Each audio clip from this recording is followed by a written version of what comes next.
Congress party और उनकी तरफ से सभी पार्टियों को इकट्ठा कर बनाए जाने वाले मोर्चे के नेताओं की हकीकत खुद ही जनता के सामने आ चुकी है। कांग्रेस पार्टी के भीतर ही एक और मोर्चा बन चुका है, जिसका आपस में ही टकराव शुरू हो चुका है। ये कहना है हरियाणा के वन, पर्यटन और शिक्षा मंत्री चौधरी कंवरपाल गुर्जर का। वह शनिवार को यमुनानगर में मीडिया से चर्चा कर रहे थे। कंवरपाल गुर्जर ने कांग्रेस की नेता कुमारी शैलजा को आड़े हाथों लेते हुए कहा कि यमुनानगर के लोग तो कुमारी शैलजा के भुक्तभोगी हैं। शैलजा के समय पर सड़कों की दुर्दशा इतनी खराब थी कि लोगों को शहर के एक कोने से दूसरे कोने तक जाने के लिए कच्चे रास्तों का सहारा लेना पड़ता था, और ऐसा इनकी पार्टी के अंदरूनी खींचतान के चलते होता था। उन्होंने कहा कि जो पार्टी आपस में ऐसा व्यवहार करती हो वह जनता का क्या भला करेगी।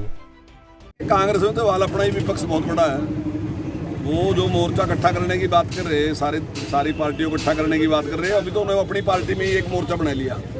तो एक कांग्रेस है, कांग्रेस में एक और मोर्चा है। तो अभी तो उनका आपस का ही टकराव है। जो लोग इस प्रकार का व्यवहार करते हैं तो वो प्रदेश की सेवा नहीं कर सकते। आप भुगतभोगी हैं यमुनानगर के लोग। कुमारी शैलजा ने कितनी घोषणाएं की, एक काम भी नहीं हुआ।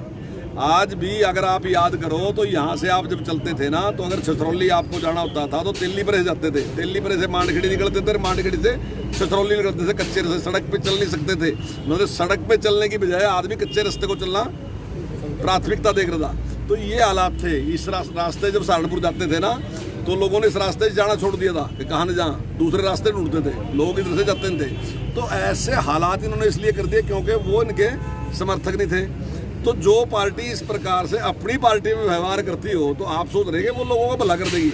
ये कभी नहीं कर सकते। अगर सबका साथ सबका विकास, हरियाणा एक हरियाणवी एक की सोच है, तो केवल और केवल भारतीय जनता पार्टी के पास है, मनोहर लाल जी के पास है, और वो इस प्रकार से काम करें। इसमें सर जिस तरह से पहले दिन से ये बात कही थी कि भाई नियम अनुसार काम होगा, जांच होगी, दोषी को बिल्कुल बख्शा जाएगा, चाहे कोई मंत्री हो, चाहे कोई छोटा व्यक्ति हो, चाहे कोई बड़ा व्यक्ति हो। कानून के सामने सब समान है। अगर कोई भी फॉल्ट जिस प्रकार का किसी का होगा तो उसके अनुसार कार्रवाई करी जाएगी। और जो जांच है वो यूनियन टेरिटरी में चंडीगढ़ के पास है, हमारे पास जांच नहीं, वहाँ की पुलिस के पास ही जांच है।